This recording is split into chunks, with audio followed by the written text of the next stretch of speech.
High school classes के YouTube channel पे आपका फिर से स्वागत है।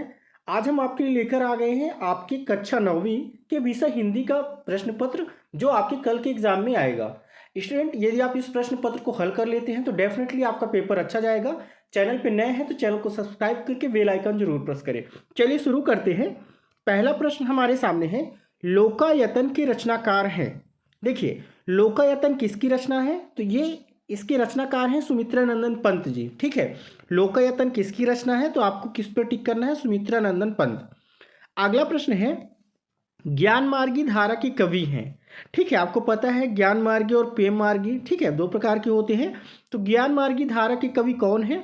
तो क्या हो जाएगा? कबीरदास जी हो जाएगा। अगला प्रश्न आपके सामने है, नई कविता के एक कवि का नाम लिखिए। ठीक है, तो नई कविता के एक कवि जो हैं, तो यहाँ पे धर्मवीर भारती पर आपको टिक करना है। अगले प्रश्न पे चलते हैं। अगला प्रश्न आपके सामने प्रश्न क्रमांक 4, क्या लिखा हुआ है? अग्नि का पर्यायवाची शब्द लिखिए। तो देखिए, अग्नि का पर्यायवाची शब्द जलज तो होगा नहीं क्योंकि पानी का है, वार भी होगा नहीं। ठीक है, क्या हो जाएगा इसका करेक्ट उत्तर? इसका करेक्ट उत्तर हो जाएगा स्टूडेंट क्रसान। क्या हो जाएगा? क्रसान हो जाएगा। ऑप्शन नंबर डी पर आपको टिक करना है। अगला प्रश्न आपके सामने है, अर्थ के आधार पर वाक्य को कितने प्रकार से विभाजित किया जाता है? तो अर्थ के अकॉर्डिंग स्टूडेंट वाक्य को 8 प्रकार से, ठीक है, आपको ऐसे याद रखना है। आज से क्या आ रहा है? 8 आ रहा है। तो अर्थ के दृष्टि के कितने प्रकार होते हैं? वाक्य के 8 प्रकार होते हैं। ठीक है, उपन्यास सम्राट किसे कहते हैं?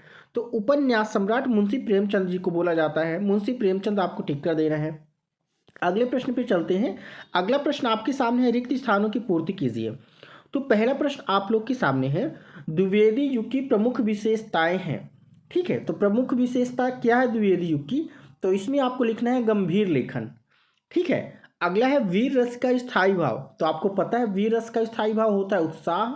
ठीक है, शोक तो करुण रस का होता है, तो आपको उत्साह लगा देना है।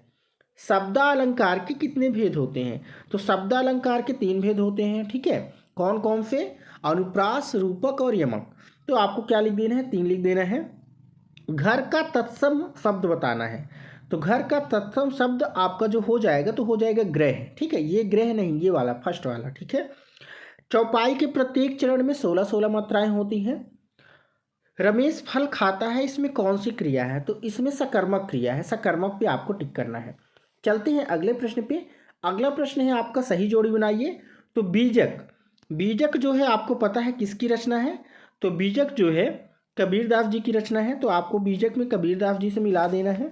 ठीक है, अगला प्रश्न आप लोग के सामने है, तो किस में मिला देना है आपको? देखिए, पहले को फा नंबर से मिला देना है। अगला प्रश्न आप लोग के सामने है, रीढ़ की हड्डी। ठीक है, तो रीढ़ की हड्डी को आप लोगों को मिलाना है स्टूडेंट। यहाँ पे रीढ़ की हड्डी किसे बोला जाता है? तो जगदीश चंद्र माथुर। ठीक है, किससे मिला देना है आपको? ऑप्शन नंबर 10 से मिला देना है। अगला है ल्हासा की ओर, इसको किससे मिलाना है? तो ऑप्शन नंबर ई से मिलाना है, राहुल सांकृतायन। ठीक है, ये इनकी रचना है। अगला प्रश्न है विद्यालय में। देखिए, विद्यालय में हम क्या लिखेंगे? विद्याधन आलय, मतलब दीर्घ स्वर संधि है, तो यहाँ पे दीर्घ संधि से मिलाना है। 24 मात्राओं का जो छंद होता है उसे क्या कहते हैं? तो दोहा कहते हैं, क्योंकि दोहा में आपको पता है 13 और 11 यति के साथ 24 मात्राएं होती हैं, तो दोहा मिला देना है। कई अंकों वाली रचना क्या कहलाती है? नाटक कहलाती है। नाटक में कई अंक होते हैं, आपको पता होगा, एकांकी में 1 अंक होता है। तो ये हो गया। अब चलते हैं अगले प्रश्न पे। अगला प्रश्न है, एक शब्द या एक वाक्य में उत्तर लिखिए। जिसमें से पहला प्रश्न है, ज्ञान मार्गी भक्ति शाखा के प्रतिनिधि कवि कौन है? तो आपको इसका उत्तर लिखना है कबीरदास जी। क्या लिखना है? कबीरदास जी इसका करेक्ट उत्तर हो जाएगा। अगला प्रश्न है आपके सामने, बिना पूर्व पर संबंध के स्वयं में होने वाला वाक्य क्या कहलाता है? ठीक है, काव्य क्या कहलाता है? तो यहाँ पे हो जाएगा मुक्तक काव्य।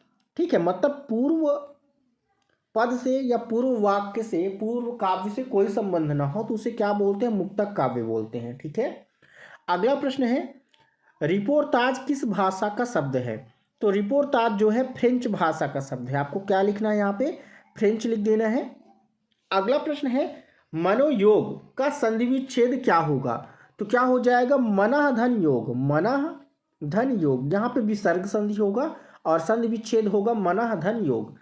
अगला प्रश्न है, अनुकूल का विलोम बताना है। तो अनुकूल का विलोम हो जाएगा प्रतिकूल। क्या हो जाएगा? प्रतिकूल लिखना है आप लोग को यहाँ पे। अगला प्रश्न आप लोग के सामने है, रीढ़ की हड्डी एकांकी समस्या किस पर आधारित है?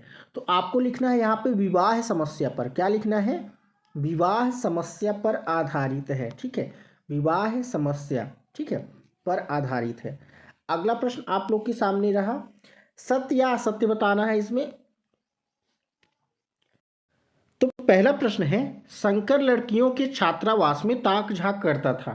ठीक है, तो बिल्कुल सही बात है। शंकर जो था लड़कियों के छात्रावास में क्या करता था? झांक ताक करता था। ये स्टेटमेंट आपका सत्य हो जाएगा। अगला प्रश्न है, लेखिका मृदुला गर्ग की परदादी लीक पर ही चलती है। तो यहाँ पे हो जाएगा ये स्टेटमेंट असत्य। आपको क्या लिख देना है? यहाँ पे असत्य लिख देना है। रात दिन में तत्पुरुष समास है। देखिए, रात दिन पे यहाँ पे तत्पुरुष समास नहीं है, द्वंद्व समास है। कौन सा समास है? द्वंद्व, जिस वजह से ये स्टेटमेंट आपका असत्य हो जाएगा। आपको असत्य लिखना है। हरिशंकर परसाई जी का जन्म मध्य प्रदेश में हुआ था। बिल्कुल सही बात है, ये स्टेटमेंट आपका ट्रू हो जाएगा। अगला प्रश्न आप लोग के सामने है, जहाँ नायक नायिका के विरह का वर्णन होता है वहाँ संयोग श्रृंगार होता है। तो देखिए, जहाँ पे मिलन का वर्णन होता है वहाँ पे संयोग श्रृंगार होता है, जहाँ पे विरह का वर्णन या बिछड़ने का वर्णन होता है वहाँ पे वियोग श्रृंगार होता है। तो ये स्टेटमेंट आपका फॉल्स हो जाएगा, गलत हो जाएगा। माखनलाल चतुर्वेदी को आज़ादी की लड़ाई के लिए जेल जाना पड़ा था। बिल्कुल सही बात है, उनको जेल जाना पड़ा था, जिस वजह से स्टेटमेंट सत्य हो जाएगा। अब इसके बाद आपको जो 2-2 नंबर के प्रश्न तैयार करने हैं, तो क्या क्या करने हैं, सारे इंपॉर्टेंट क्वेश्चन मैं आपको बता रहा हूँ, इनको जरूर आप याद करके जाइएगा। पहला प्रश्न है, 2 बैलों की कथा कहानी में बैलों के माध्यम से कौन कौन से नीति विषयक मूल उभरने आए हैं। ठीक है, इसके अथवा में आपको तैयार करना है, लेखक के अनुसार जीवन में सुख से क्या आशा है। इन दोनों प्रश्नों को आपको रेडी करना है। इसके बाद जो आपको अगले प्रश्न तैयार करने हैं, सभी नदियाँ पहाड़ थोड़े ही तोड़ती हैं, प्रेमचंद के फटे जूते पाठ के लेखक ने ऐसा क्यों कहा। इस प्रश्न को तैयार करना है। किन घटनाओं से पता चलता है कि हीरा और मोती में गहरी दोस्ती थी। इसके बाद आपको क्या बोलते हैं, जो आपका रचना होता है, ठीक है, कवि परिचय या लेखक परिचय, तो 2 याद करना है। पहला याद करना है हरिशंकर परसाई और दूसरा याद करना है आपको मुंशी प्रेमचंद जी का। 2 रचनाएं और उनकी भाषा शैली, ये याद करना है। नाटक के तत्वों का नाम, इसको तैयार करना है। कहानी की परिभाषा, ये सब क्या होता है, इसको भी तैयार कर लेना है। इसके बाद सच्चे प्रेमी की क्या कसौटी बताई थी, इस प्रश्न को तैयार करना है। मनुष्य को कहाँ कहाँ ढूंढता फिरता है ईश्वर को, ठीक है, इसको भी याद करना है। इसके बाद जो आपके प्रश्न हैं 2-2 नंबर के, क्या लिखा हुआ है, ज्ञानी से कवित्री का अभिप्राय, एक लकूटी और कमरिया पर कवि सब पर न्यौछावर करने को क्यों तैयार है, इसको याद करना है। इसके बाद सर्वेश्वर दयाल, और ये सारे प्रश्न आपको याद करने हैं। इनके बाद रीतिकाल की विशेषताएं और छायावाद की विशेषताएं, एक विशेषता आपके एग्जाम में जरूर देखने को मिलेगा, तो इनको तैयार कर लेना है। दोहा किसे कहते हैं, उदाहरण देकर समझाइए। एक छंद आपको तैयार करना है, दोहा चौपाई, ठीक है, में से जो भी है। इसके बाद अनुप्रास अलंकार किसे कहते हैं, ये तैयार करना है। और उत्प्रेक्षा अलंकार किसे कहते हैं, अमिधा शब्द शक्ति किसे कहते हैं, इन दोनों प्रश्नों को तैयार करना है।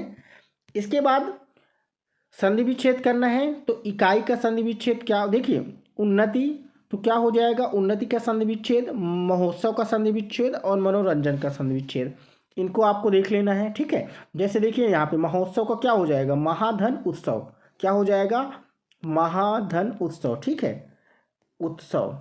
कौन सा संधि हो जाएगा, गुणस्वर संधि, आ उ ओ हो रहा है यहाँ पे। अगला क्या है, उन्नति, तो उन्नह धन ती, ठीक है, क्या हो जाएगा, उन्नति हो जाएगा। मनोरंजन, तो क्या हो जाएगा, मनः रंजन, ठीक है, मनः धन रंजन, यहाँ पे विसर्ग संधि हो जाएगा। ये आपको तैयार करना है। इसके बाद जो आगे आपके प्रश्न हैं, इनको भी आपको अच्छे से तैयार कर लेना है। कल के पेपर में डेफिनेटली कई सारे प्रश्न आपको इस पेपर से देखने को मिलेंगे, ठीक है। तो इन सारे प्रश्नों को आप अच्छे से स्क्रीनशॉट लेके तैयार कर लीजिएगा। चैनल पे नए हैं तो चैनल को सब्सक्राइब करके बेल आइकॉन जरूर प्रेस करिए। मिलते हैं नेक्स्ट वीडियो में, तब तक के लिए जय हिंद, वंदे मातरम।